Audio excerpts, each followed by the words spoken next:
जो अपने घर का काम छोड़कर सुबह से यहाँ बैठी है। मेरा ये मानना है कि भारत देश में अगर कोई सबसे ज्यादा मेहनत करता तो उस वर्ग का नाम महिलाएं हैं। अगर आप सब मेहनत ना करो तो हम लोगों का कोई वजूद नहीं, कोई अस्तित्व नहीं है। तो मैं आपको सलाम करता हूँ, नमन करता हूँ, वंदन करता हूँ।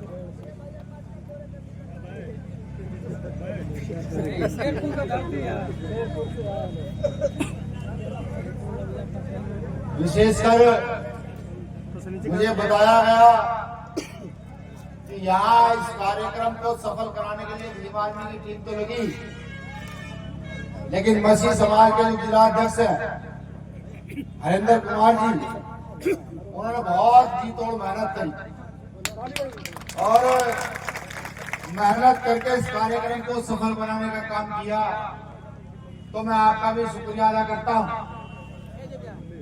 यहाँ मेरे साथ चलकर आए बनारस से छोटा भाई अनिल यादव, हालांकि यार बोलने का समय नहीं मिल पाया अनिल को, कोई बात नहीं, संगठन का बहुत जिम्मेदार साथी है, मजबूती से सीख रहा है। हमारी संगठन के प्रदेश संयोजक डॉक्टर कुलदीप भार्गव जी, प्रदेश महासचिव डॉक्टर पी के सागर साहब, प्रदेश संगठन सचिव निखिल राव जी, प्रदेश के संगठन सचिव सतेंद्र गोरखपुर से और प्रदेश के संगठन सचिव बबलू गौतम जी गोरखपुर से। यहाँ एक विशेष व्यक्ति और बैठा हुआ जिनकी लगभग 1-2 पीढ़ी दलित शोषित वंचितों के काम के लिए गुजरी, जो वामपंथी विचारधारा से ताल्लुक रखते हैं। सरजू पांडे जी जो यहाँ के पूर्व सांसद रहे हैं, जिनकी ये मुझे लगता है कि बहुत मजबूती से इस जिले में पकड़ रही है, जिन्होंने दलित शोषित वंचित वर्ग की लड़ाई को लड़ने का काम किया, उनके पुत्र यहाँ पर है, जो मौजूदा समय में सेंट्रल बार एसोसिएशन के अध्यक्ष भी हैं, सुभाष चंद्र तिवारी जी। मैं आपका भी शुक्रिया अदा करता हूँ, आभार करता हूँ। यहाँ यादव महासभा से बसंत यादव जी, बहन अर्चना यादव जी भी आई हैं। पासवान महासभा से श्रीनाथ पासवान जी आए हैं। एक साथी और है जितेंद्र पासवान प्रधान जी। गौड़ महासभा से अर्जुन गौड़ जी आए हैं। चौहान समाज से बिकाऊ चौहान जी आए हैं और साबुद्दीन खान भी अपनी पूरी टीम को लेकर आए हैं। यहाँ भीम आर्मी या समाज पार्टी के बहुत सारे तमाम साथी हैं। नाम तो इतनी लंबी लिस्ट है कि मैं लूं तो मुझे लगता है मुझे आधा घंटा लग जाएगा। जैसे हमारे विनय सागर साहब हैं, प्रदेश कमेटी में भी आजाद समाज पार्टी में उनका प्रमोशन हुआ है, मेरी ओर से शुक्रिया। हमारे साथी जुगनू प्रधान जी, जो पिछले कई सालों से हमारे साथ थे लेकिन बीच में कहीं गुम हो गए थे, अब वो फिर से उनकी वापसी हुई, तो आपका भी शुक्रिया है। तमाम साथी खड़े हैं जिनके मैं घरों तक गया हूँ, खाना खाया वहां रहा हूँ। आप तमाम साथियों को, भीम आर्मी आजाद समाज पार्टी के साथियों का शुक्रिया, आभार। आपको भी नमन बंधन कि आप इस आंदोलन को मजबूत करने का काम कर रहे हैं। मैं अपनी बात शुरू करूं, बात शुरू करने से पहले इस देश में जो मसीह समाज है, इस देश में जो मुस्लिम समाज है,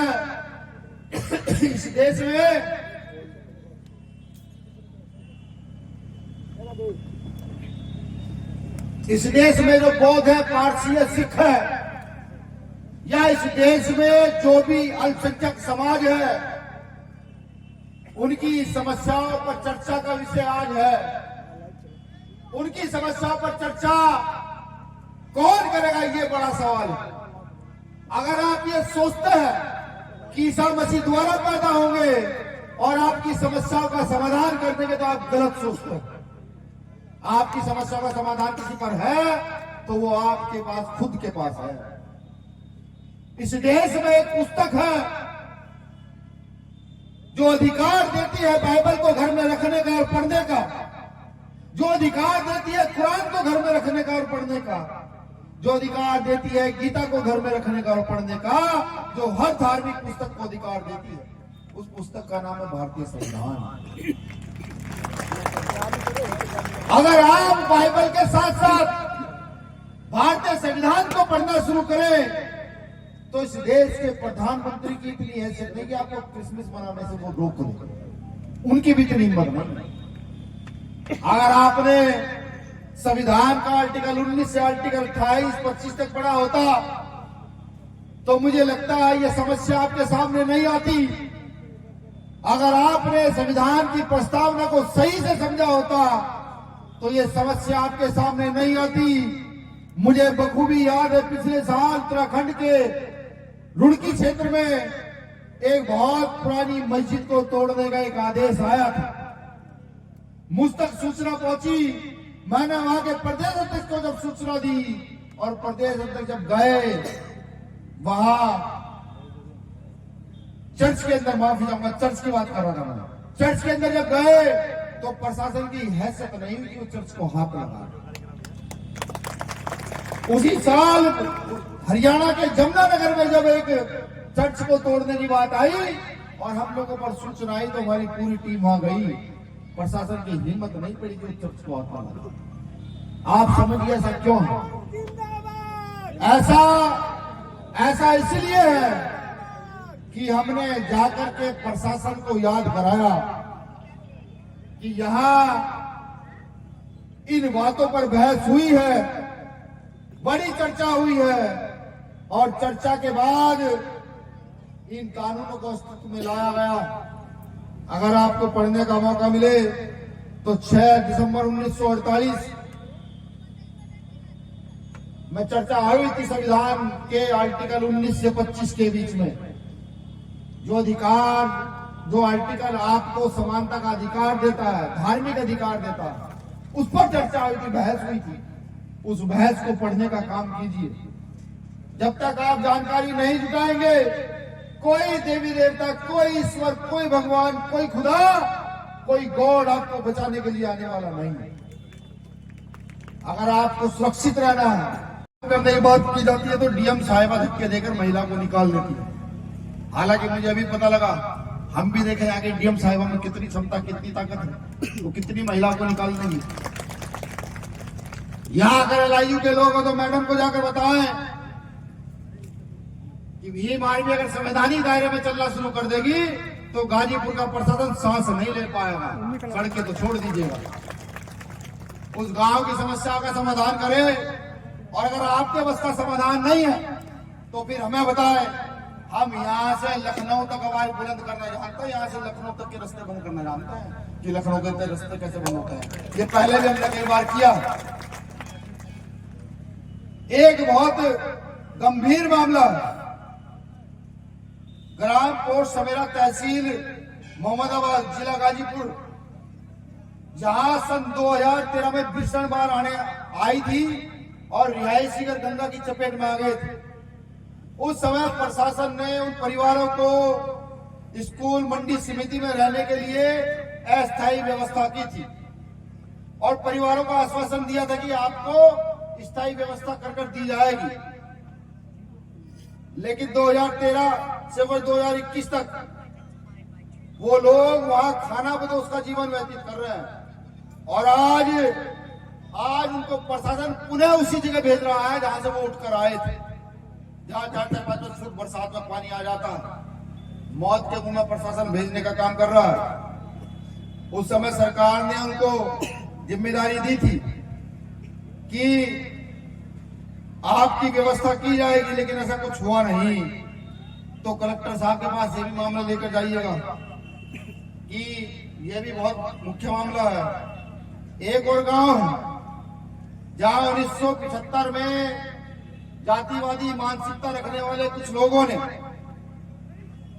पूरी की पूरी दलित बस्ती को जला दिया था, विशेषकर समाज जाति की बस्ती को जला दिया था।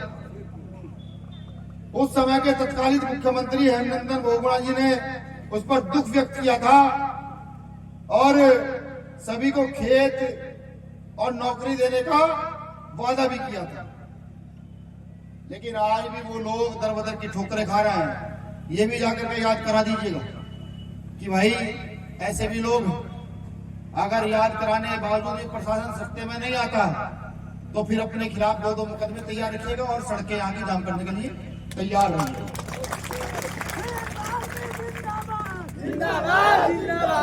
अब कुछ अच्छी और कुछ बुरी बातें आपसे करनी है, पारिवारिक बातें आपसे करनी है। ऐसी बातें आपसे करूंगा जो आपको बुरी लगेगी। देखिए, जिंदाबाद मुर्दाबाद करने से कुछ होने वाला है नहीं। आप खूब माला बनाए, खूब जिंदाबाद करें, कुछ नहीं उससे होने वाला है। क्या जिंदाबाद करने से मसीह समाज के ऊपर जो अत्याचार होते हैं उनको बंद किया जा सकता है? क्या जिंदाबाद करने से जो दलित पिछड़ों के साथ होता है इस देश के अंदर उसको बंद किया जा सकता है? व्यवस्था समझिए, व्यवस्था क्या है। अगर व्यवस्था एक बार समझ गए तो बड़े पैमाने पर परिवर्तन का काम आप सब लोग कर जाओगे। और अगर व्यवस्था ना समझे तो इसी प्रकार से टूटते रहोगे। आने वाली नस्लें वो गुलामी की ओर अग्रसर होंगी। जिन लोगों से लड़ाई है उनके पास अथाह पैसा, अथाह संसाधन है, और हमारे पास क्या है? हम गरीब किसान मजदूर वर्ग के लोग सिर्फ बाबा साहब अम्बेडकर की बदौलत पढ़ लिख करके इतना बोलना सीख गए। आर्टिकल 19 अधिकार दे दिया कि बोलो, खूब जोर जोर से बोलो। उन लोगों ने पैसे के दम पर भारत की राजनीति को अपने कदमों में घेरा और हम लोग चुप रहे। बाबा साहब अम्बेडकर ने संविधान में लोकतंत्र का अधिकार दिया। लोकतंत्र के अधिकार में कह दिया कि जिसकी जितनी संख्या बारी उसकी उतनी हिस्सेदारी। और इस देश में गरीब मजदूर किसान की संख्या सबसे ज्यादा है। इस देश में SC ST OBC माइनॉरिटी की संख्या सबसे ज्यादा है। ये लोग चाहे तो तख्ता पलट कर दे, लेकिन हम लोगों ने ध्यान नहीं दिया। बाबा साहब के द्वारा दिए गए अधिकार को पा करके हम लोग टीवी और बीवी में खुश हो गए। जब हम टीवी और बीवी में खुश हुए तो मनुवादी व्यवस्था के लोगों ने इस देश को अपने कब्जे में किया, और इस देश को अपने कब्जे में करने के बाद बाबा साहब का अपमान करना शुरू किया। बाबा साहब अम्बेडकर को गाली देनी शुरू। अभी अमित शाह ने बयान दिया, उससे पहले बीजेपी का एक मंत्री हेगड़े, उसने कहा संविधान बदल देंगे। आखिर हम कितने निर्लज और निकम्मे लोग हैं कि जिस संविधान से हमारी ताकत, जिसकी वजह से इस देश की महिलाओं का वजूद है, जिसकी वजह से देश में गरीब शोषित वंचित किसानों का वजूद है, उसको जब मर्जी आए कोई कुछ भी करे हम शांत रहते हैं। क्या पुतले जलाना समाधान है? जिन लोगों से लड़ाई है उनसे कहो माफी मांग लगे, उनके पुरखों ने माफिया मांगी है। अंग्रेजों के सामने घुटने टेक के कह दिया हमें माफ कर दो। नहीं, कितने क्रांतिकारियों को फांसी चढ़ा दिया। नहीं, ये समाधान नहीं। समाधान तो यह है कि लोकतंत्र की ताकत को समझते हुए इस देश का शोषित वंचित वर्ग एकजुट हो, इस देश का SC ST OBC माइनॉरिटी एकजुट हो, और धर्म के आधार पर नहीं, जाति के आधार पर नहीं, व्यवस्था के आधार पर अपने वोट का सही प्रयोग करे और एक ताकत का निर्माण करे। कैसी ताकत? जो ताकत कभी जगदेव प्रसाद कुशवाहा चाहते थे, जो ताकत कभी रामस्वरूप वर्मा चाहते थे, जो ताकत कर्पूरी ठाकुर चाहते थे, जो ताकत साहब मान्यवर काशीराम ने इस देश में स्थापित की, जो ताकत यहाँ लोहिया साहब चाहते थे, जो ताकत कभी मुलायम सिंह यादव ने स्थापित की, उस ताकत का निर्माण करें। और ताकत का निर्माण करके बाबा साहब द्वारा दिए गए संविधान का पालन करके अपनी हस्ती को खड़ा करे और उन बस्तियों को मिटा दे, उन हस्तियों को मिटा दे जहाँ जातिवाद पनपता है, जहाँ धर्मवाद पनपता है। ऐसी हस्ती बस्तियों को इस देश में रहने का कोई अधिकार नहीं, को मिटा कर एक तरफ कर दो। यही समाधान है।